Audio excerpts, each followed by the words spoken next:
Hola amigos, mi nombre es Jorge Arturo Martínez Silverio y hoy les hablaré acerca del cáncer de ovario, de la materia de oncología, impartido por la doctora Cristina Ochoa, de la Facultad de Medicina de la Universidad Autónoma de Guerrero.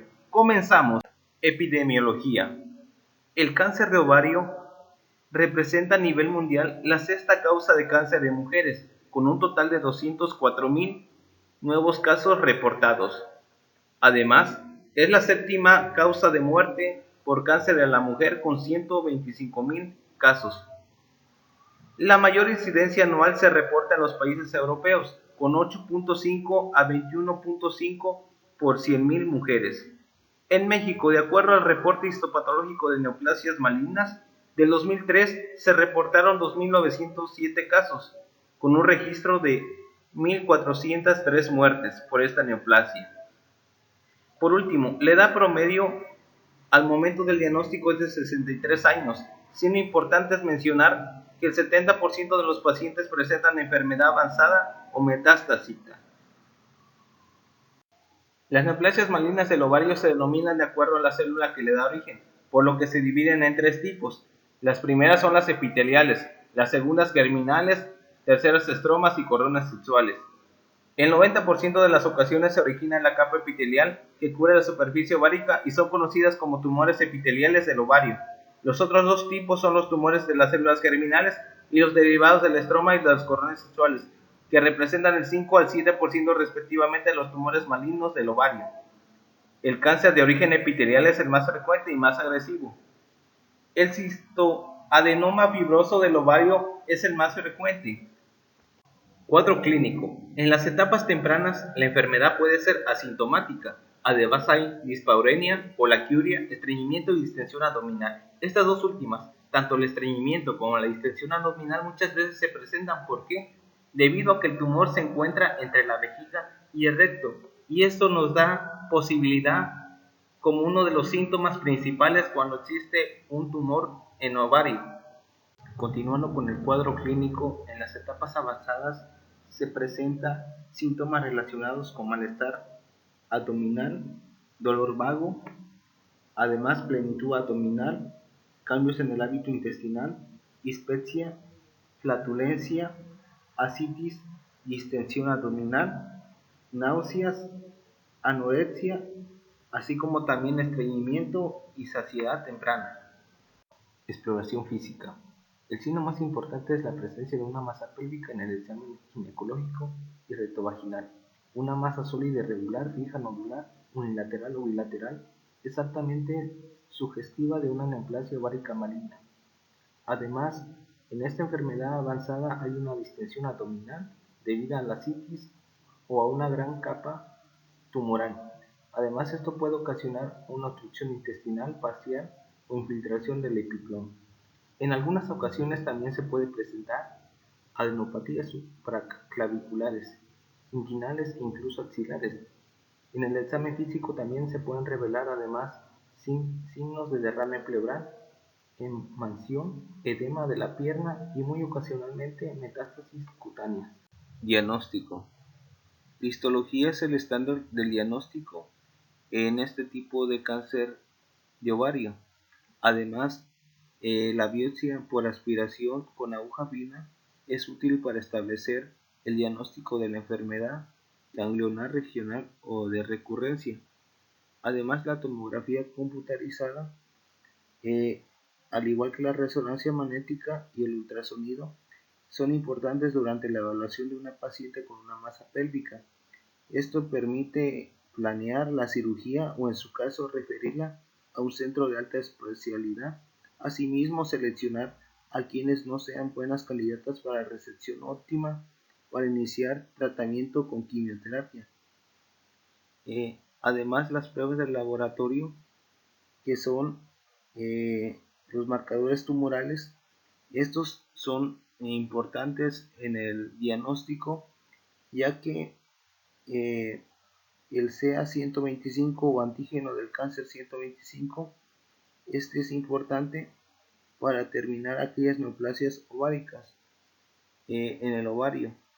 Además, se emplea el límite de corte de 35 unidades sobre mililitros para determinar este antígeno que es del cáncer de ovario. Otros marcadores que deben solicitarse al igual son la fracción beta de la gonadotropina coriónica humana, la alfa-fotoproteína y deshidrogenasa láctica. Estos permiten una mayor diagnóstico, así como la detección de este tipo de cáncer de ovario. Marcadores tumorales. En las neoplasias epiteliales ováricas, uno de los marcadores tumorales de mayor utilidad es el CA125 o antígeno del cáncer 125. Este lo mostramos en esta gráfica, donde hay un más y un menos. ¿Por qué el más? Se encuentra elevado hasta un 85% de los cánceres en ovario. Por otra parte, sin embargo, este marcador no es específico de cáncer de ovario y se encuentra elevado en todas aquellas condiciones no oncológicas que se presentan con inflamación del peritoneo. Además, se solicitan otros tipos de marcadores, los cuales pueden ser la fracción de beta-gonadotropina coriónica humana. Esta también ayuda en este marcador. Además, el alfa-proteína, AFA-PET y la deshidrogenasa láctica DHL, ya que en este grupo de edad un tumor germinal de ovario se presenta con mayor frecuencia y la INIVA se sospecha con un tumor de los cordones sexuales. Etapificación. La cirugía es el estándar de oro en la etapificación de esta neoplasia. Se realiza mediante una laparotomía exploradora, donde se lleva a cabo una serie secuencial conocida como rutina de ovario. Además, el procedimiento para la realización de este tipo de laparotomía es lo siguiente. Se realiza una incisión limitada para abordar la cavidad abdominal. Se aspira a la ascitis o en caso de no existir líquido libre en cavidad peritoneal, se efectúa lavando en los 4 cuadrantes con 250 centímetros cúbicos de solución salina y se envía un estudio citológico definitivo. Después se amplía la incisión a un borde infraumbilical con extensión supraumbilical que permite la adecuada exploración de la cavidad peritoneal. Se colocan segundos campos o un campo impermeable, esto para evitar las posibles siembras tumorales, y se realiza una exploración exhaustiva y sistemática de la cavidad abdominopélvica, revisando además los ganglios pélvicos y paraórticos, así como regiones supradiafragmáticas. También se realiza la oferectomía del lado afectado y se envía a estudio transoperatorio. Se reporta como maligno si se efectúa histerectomía total y salpingo oferectomía contralateral. Se lleva a cabo la omentomía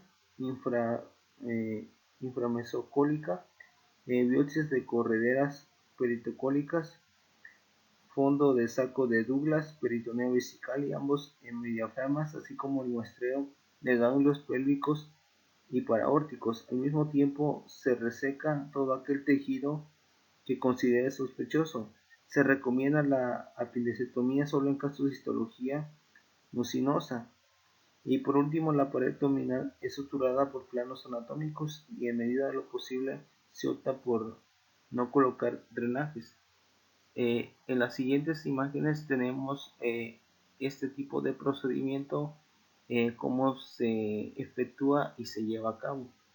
Continuando con la etapificación, a continuación les mostramos el siguiente esquema, donde primeramente se muestra la citología, que es una prueba en la que se examinan las células del cuello del útero. Estas se obtienen bajo un raspado del cuello, esta para detectar posibles cánceres del cuello del útero.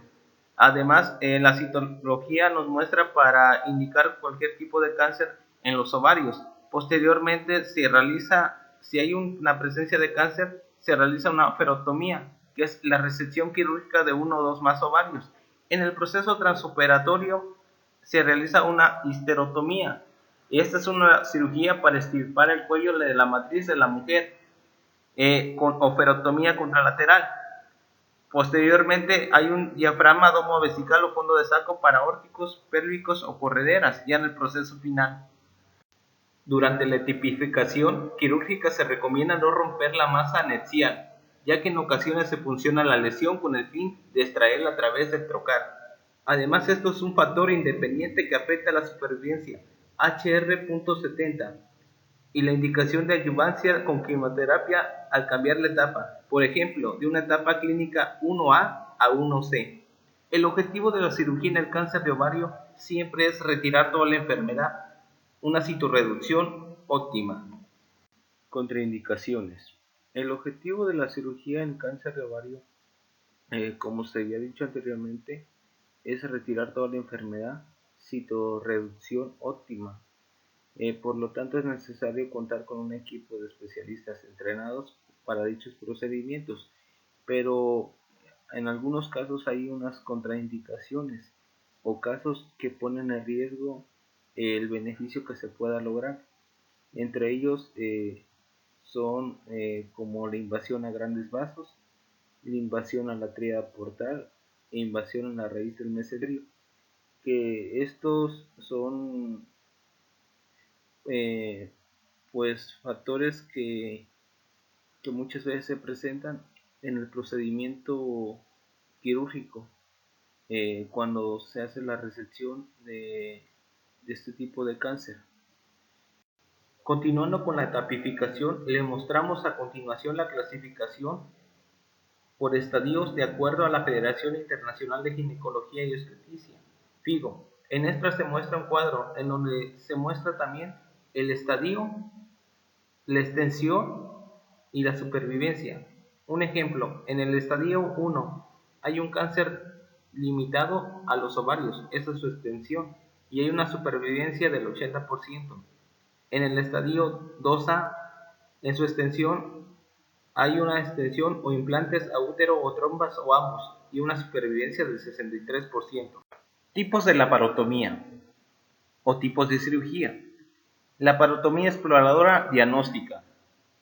Esta se define como la exploración quirúrgica que solo se realiza por biopsia diagnóstica, ya que sus condiciones tumorales no es posible citorreducir.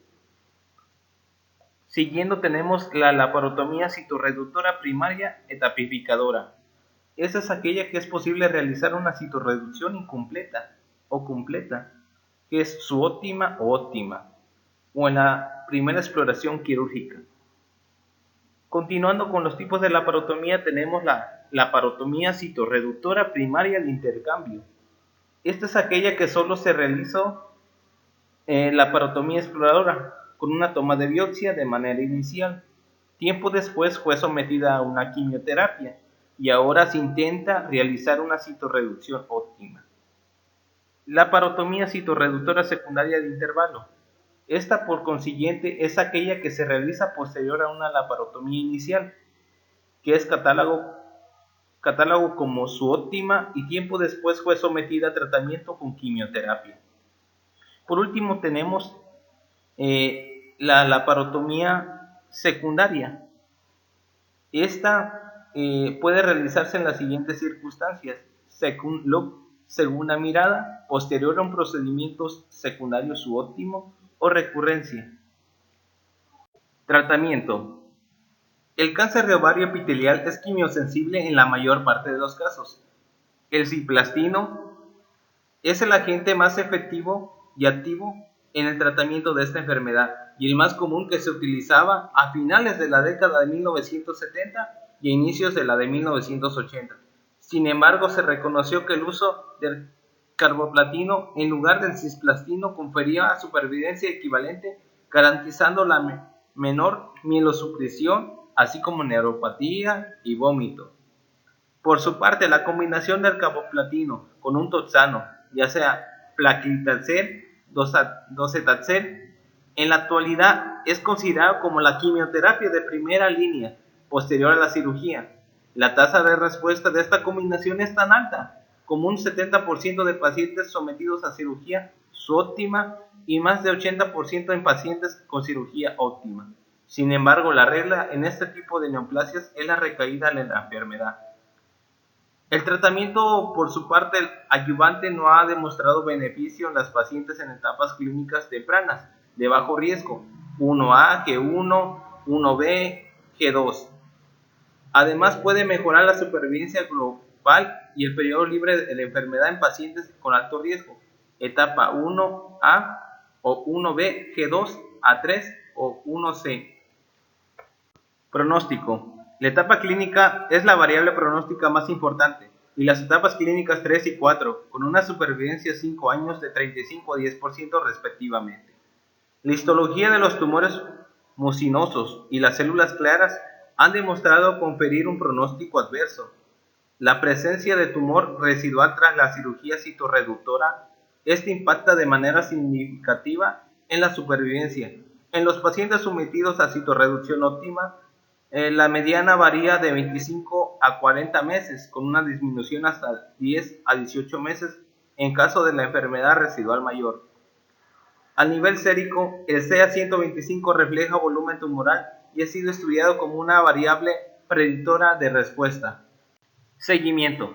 A continuación les mostramos el seguimiento que deben de llevar estas pacientes. Primero, la vigilancia de las pacientes después de una respuesta completa debe ser de cada 2 meses a 4 meses por 2 años. Posteriormente, de cada 3 a 6 meses por 3 años, incluyendo una revisión anual.